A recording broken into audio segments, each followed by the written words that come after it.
entre un série statistique à un caractère ou une variable.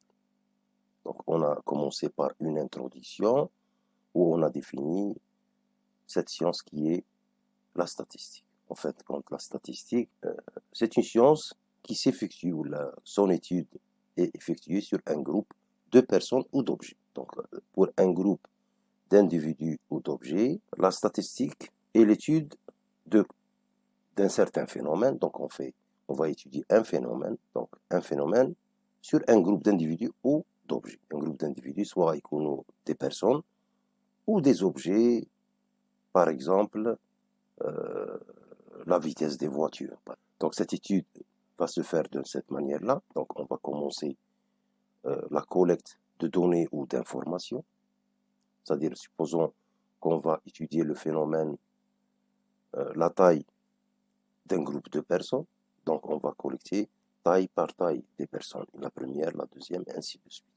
Et dès qu'on collecte ces données, on va essayer de les analyser, les traiter et les intégrer pour donner un aperçu plus ou moins clair à ces résultats, pour donner une facilité de lecture.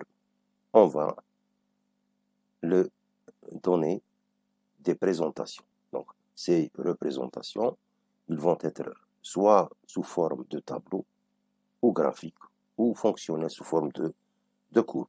Et à partir de là, on va faire des études, donc une étude statistique qui se fait sur un groupe de personnes. Ce groupe de personnes, c'est ça ce qui est appelé population statistique. Et l'ensemble sur lequel on effectue des observations ou l'étude. Exemple, ensemble de personnes interrogées pour une enquête. Par exemple, on suppose qu'on va étudier le phénomène la prestation d'une APC, d'une mairie, par exemple la mairie de seniors. On va prendre maintenant un groupe de personnes juste à côté de l'APC de seniors et on va les interroger pour leur avis concernant le service et la prestation de cette mairie. Donc, la population, c'est l'ensemble de personnes interrogées. Ensemble de pays pour lequel on dispose de données géographiques ou économiques. Par exemple, on suppose qu'on va faire une étude concernant les données géographiques ou économiques. Par exemple, des pays de l'Afrique du Nord. Par exemple, l'Algérie, la Tunisie, le Maroc, la Libye, Mauritanie. Et par exemple, on ajoute par exemple l'Égypte. Donc l'ensemble des pays que je viens de citer, ou la population statistique. Et à partir de là, chaque population contient des éléments. Donc, par exemple, concernant les pays de l'Afrique du Nord, donc l'Algérie est un élément. Donc, c'est une unité statistique ou l'individu, ce qui est défini là en bas. L'individu ou unité statistique, c'est quoi?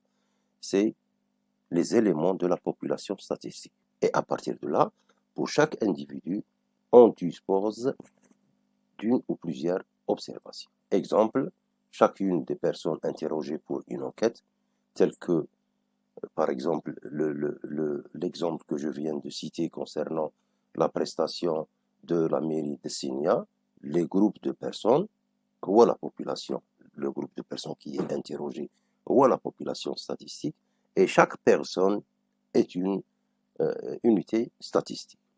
Chaque pays pour lequel on étudie des données socio-économiques, chaque jour de l'année pour lequel on dispose de données météorologiques. Maintenant, on passe à la définition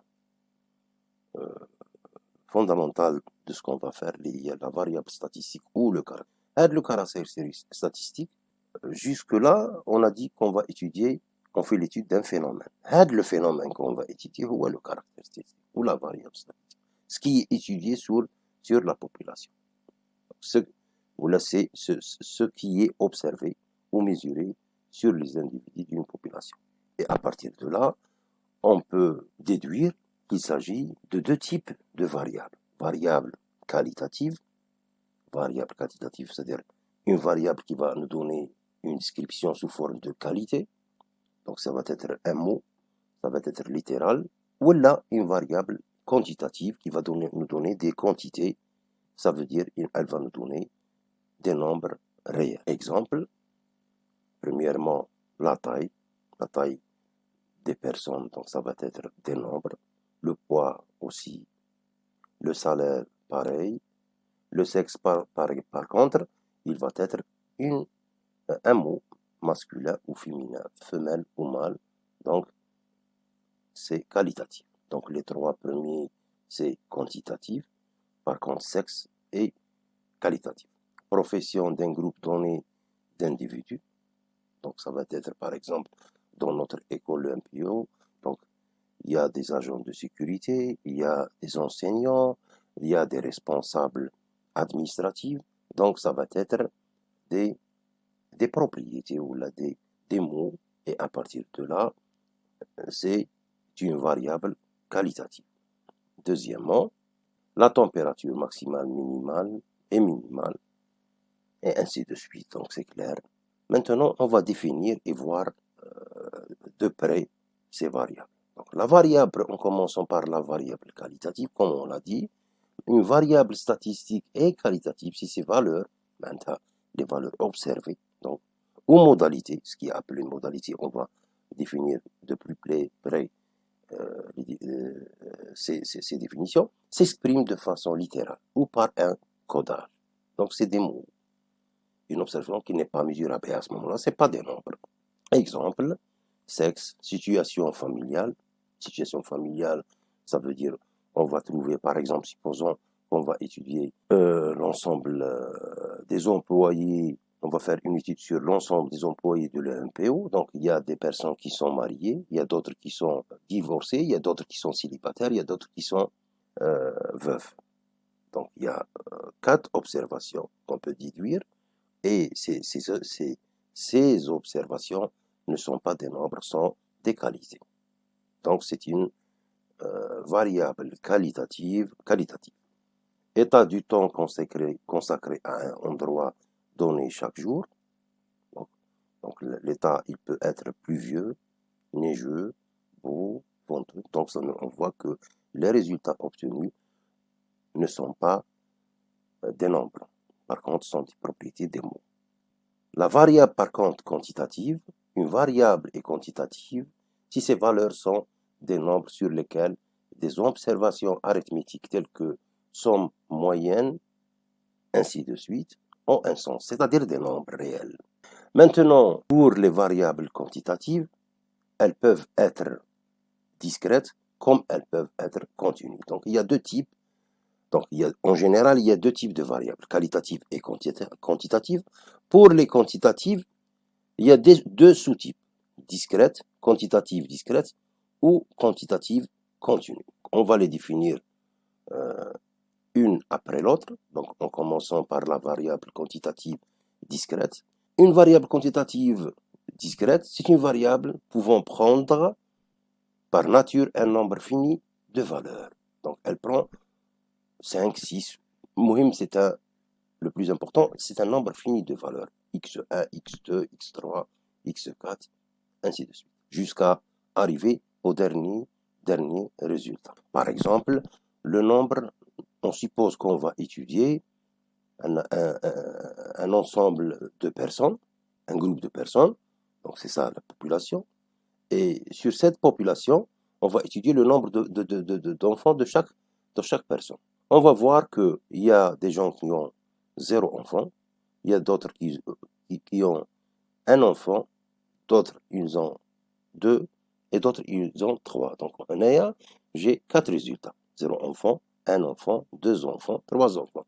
Ça veut dire x1 égale à 0, x2 égale à 1, x3 égale à 2, et x4 égale à 3. وبالتالي, j'ai un nombre fini de résultats. Donc, c'est une variable quantitative discrète. Donc, exemple, donc j'ai cité déjà la première variable liée le nombre d'enfants par variable, par famille. Deuxièmement, nombre de pièces d'un appartement. On suppose qu'on a un immeuble, donc on dispose par exemple de 4 étages.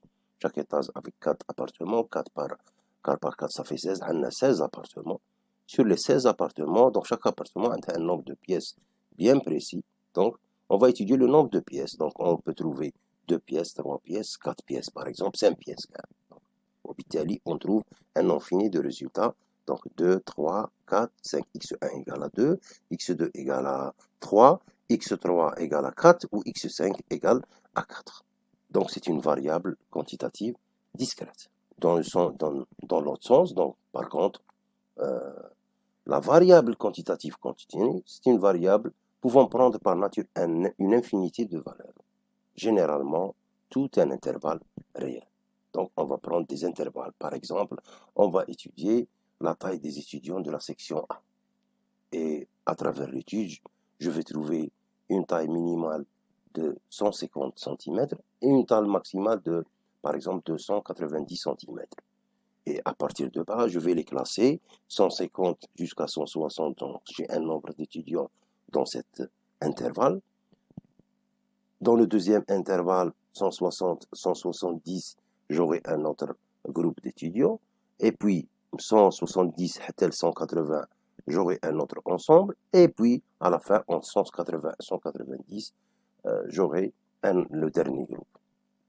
Et à travers ça, on remarque qu'on a 4 intervalles. Cette variable quantitative est dite continue. Donc, il s'agit des intervalles. Exemple, la taille des étudiants, le poids par exemple d'un groupe de personnes, là, le salaire, surface cultivée, température, remarque. Dans ce cas, on utilise les intervalles. Donc, dans le cas continu, on a les intervalles. Et dans le cas quantitatif discret, j'ai les xi. Donc, j'ai des points. Maintenant, les résultats obtenus, on a les modalités. Donc, les modalités d'un caractère ou d'une variable sont les différents résultats de l'observation. Nombre ou propriété. Nombre dans le cas quantitatif, propriété dans le cas qualitatif. Exemple, dans le cas qualitatif, les modalités de la variable, par exemple la variable qui étudie situation familiale sur un groupe de personnes, donc on va obtenir les résultats célibataires, mariés, veufs, divorcés. Donc on remarque qu'on dit 4 résultats obtenus. هذوما les modalités, وهذا M, ce qui est appelé M égale, هذا c'est l'ensemble des modalités. X1 égale célibataire, X2 égale marié, X3 égale veuf, X4 égale divorcé. Dans le cas quantitatif discret, les modalités de la variable X note à un examen, d'accord, d'un module, par exemple, et on a obtenu la note 7. Il y a un groupe d'étudiants qui ont 7 sur 20, d'autres, ils ont 9 sur 20, d'autres, ils ont 14 sur 20, et le dernier groupe, ils ont 16 sur 20. Donc, il n'y a que ces 4 résultats. À ce moment-là, j'ai obtenu X1 égale à 7, X2 égale 9, X3 égale à 14 et X4 égale à 16,5. Ces 7 résultats ont les modalités. 9 c'est une modalité, 7 est une modalité, 14 est une modalité, 16,5 est une modalité. Dans le cas quantitatif continu, les modalités de la variable X sont les valeurs appartenant aux intervalles. Par exemple, dans cet intervalle 150-165, 150 est une modalité. Ce qui est à l'intérieur de l'intervalle est une modalité. Maintenant, 152,5 est une modalité.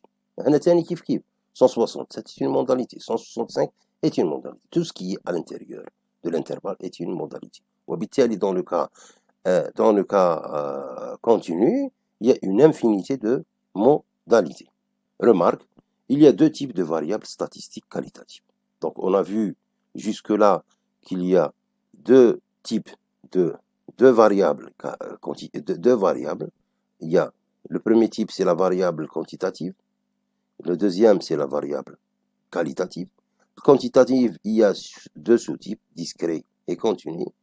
Pour la variable statistique qualitative, il y a 2 types. Qualitative, la variable statistique qualitative nominale et la variable qualitative ordinale.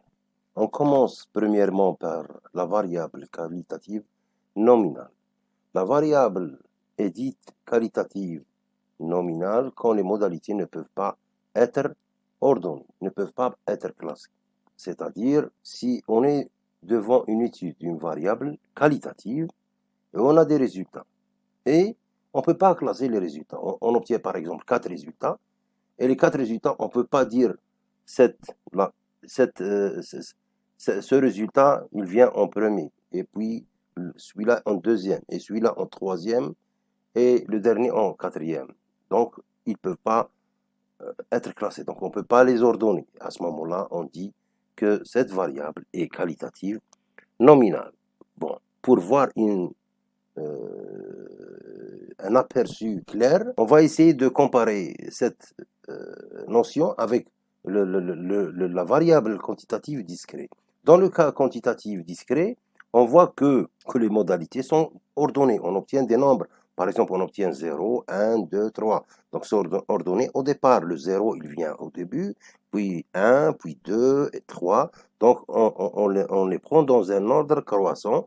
Et donc, il y a un ordre à respecter, qui est respecté au départ. Dans le nominal, non. Par exemple, dans le cas, par exemple, de l'étude de la variable situation familiale, X, situation familiale. Donc, on va obtenir les résultats qui sont notés. Donc, célibataire C, marié M, veuve V et divorcé D. Donc, il est clair qu'on ne peut pas ordonner ces variables. Donc, chaque personne, elle peut les ordonner d'une manière qui diffère par rapport à une autre personne. Par exemple, il y a des gens qui vont prendre X1 C, puis X2 M, X3 V, X4 D. D'autres, ils préfèrent autre chose. M, X1 M, C célibataire, ainsi de suite. Donc, cette variable, puisque ces résultats ne peuvent pas être ordonnés, alors elle est appelée qualitative nominale. Exemple 2, variable, la deuxième variable, X, le sexe. Donc, mâle ou femelle. Donc, on ne peut pas comparer, on ne peut pas ordonner. On peut pas. Il y a des personnes qui peuvent dire la première modalité X1, il y a M, la deuxième F, X2. D'autres préfèrent X1, F, X2, M. Donc, cette variable, elle n'est pas ordonnée. Donc, on ne peut pas classer. Le classement, il n'est pas naturel. Donc, automatiquement, dans ces deux exemples, l'exemple 1 et l'exemple 2, ces deux exemples, la variable est qualitative et elle est nominale. Elle n'est pas ordinale. La variable ordinale, c'est quelque chose, c'est des résultats. Dans ce cas, les résultats sont, on peut les ordonner. La variable est dite qualitative ordinale quand les modalités peuvent être ordonnées. C'est-à-dire, on a R et résultat N. Par exemple, l'ensemble des modalités où M égale X1, X2, XR. Donc, désigne l'ensemble des modalités. Ces valeurs sont ordonnées, c'est-à-dire ordonnées dans ce sens. Vous voyez X1. Donc, cette notation, l'IA, elle est semblable à strictement inférieure, mais ce n'est pas strictement inférieur. Donc, elle se lit. Donc, par exemple, la notation X1, l'insigne X2 se lit X1 précède X2. Il vient avant de X2. Donc, et à ce moment-là, on dit un ordre qui est respecté par la nature de cette variable. Et à ce moment-là, s'il y a cet ordre, la variable est dite qualitative ordinale. On prend un exemple pour bien éclaircir cette notion. Exemple 1. Un questionnaire de satisfaction demande au consommateur d'évaluer une prestation en cochant l'une des 6 catégories. À titre de rappel, c'est comme si on est dans le cas de la prestation à la mairie de Signal. L'exemple que je viens de citer au départ lorsque j'ai essayé de donner des exemples concernant les variables. Et les prestations que j'ai, donc que je vais avoir, il m'a nul, B médiocre, moyenne, assez bonne, très bonne, excellente. Et j'ai combien de résultats? 1, 2, 3, 4, 5, 6, 6 résultats, 6 modalités. Et il est clair que ces modalités, on peut les ordonner. Donc on peut les comparer. On dit que la prestation, par exemple, nulle, elle vient avant médiocre, donc elle précède médiocre. Médiocre précède moyenne, moyenne précède assez bonne précède très bonne précède excellente. Donc cette variable qualitative, c'est une variable déjà qualitative qui est ordinale. Parce qu'il y a par sa nature, il y a de l'ordre. L'exemple 2, la variable X, niveau d'instruction. Donc, nous avons maintenant 3 niveaux. Il y a le niveau primaire, par exemple, dans une étude de personnes, on va étudier le niveau d'instruction, donc on va obtenir le résultat suivant. Donc il y a des personnes qui ont le niveau primaire, d'autres qui ont le niveau moyen, d'autres ils ont le niveau secondaire et d'autres niveau universitaire. On dit 4 modalités. Donc il y a de l'ordre, donc on peut ordonner cette variable. Donc la variable est à des niveaux d'instruction. C'est une variable qualitative ordinale. Maintenant, dans une étude statistique, que ce soit dans le cas qualitatif ou le cas quantitatif discret ou le cas quantitatif continu, une première chose importante est de connaître le nombre d'individus qui réalisent telle modalité ou qui appartient à telle classe. C'est-à-dire, par exemple, si je suis dans le cas discret ou le cas qualitatif, j'ai, par exemple, 4 modalités. Il est important de connaître le nombre d'individus qui réalisent, par exemple, la première modalité, le nombre d'individus qui réalisent la deuxième, la troisième et la quatrième. De la même façon, dans le cas qualitatif, de connaître le nombre d'individus qui réalisent ou qui appartient à telle classe, à la première classe, puis le nombre d'individus qui appartient à la deuxième classe, et ainsi de suite. Et à partir de là, on peut connaître le taux de la population qui réalise chaque modalité et qui réalise chaque classe. À partir de là, on définit ce qui va suivre, effectif et fréquence d'une modalité. L'effectif, il est noté NI, donc bien sûr, il se note NI, donc ça dépend suivant le cas. Il est par exemple, on a le cas qualitatif ou quantitatif discret. Donc, on a un nombre fini de modalités X1, X2, X3, X5. Automatiquement, on aura N1, N2, N3, N4, N5. Il est qu'on a le cas, par exemple, dans le cas quantitatif continu, on aura par exemple 4 classes ou les 5 classes. Donc, on a la première classe, on a le N1, la deuxième classe, on a le N2, la troisième classe, on a le N3, et ainsi de suite. Et à partir de là, donc, par définition, l'effectif NI d'une modalité XI ou d'une modalité BI-1 BI et le nombre de fois où la modalité, respectivement la classe numéro I, a été observée. معناتها le nombre d'individus qui réalisent soit la classe ou la modalité. Bien sûr, il y a مثلا 5 تاع les modalités, 5 modalités. Automatiquement, on aura 5 effectifs. Donc, N1, N2, N3, N4, N5. La sommation المجموع تاع les NI, N1 plus N2 plus N3 plus N4 plus N5, il va nous donner le grand N qui est appelé l'effectif total. C'est le nombre total de la population.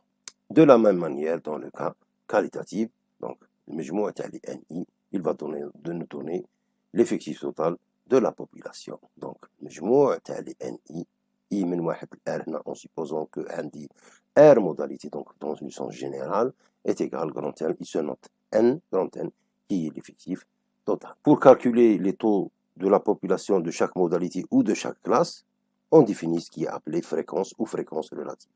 Et il se note petit fi d'une modalité, donc la fréquence d'une modalité qui se note fi, c'est le rapport de l'effectif NI à l'effectif total N, c'est-à-dire fi est égal NI sur R. Maintenant, comme résultat, les fréquences déjà relatives, on peut voir qu'on peut les exprimer en nombre décimal, c'est-à-dire il est clair que les nombres, bien sûr, les NI, sont inférieurs strictement à N, ou inférieur ou égal à N.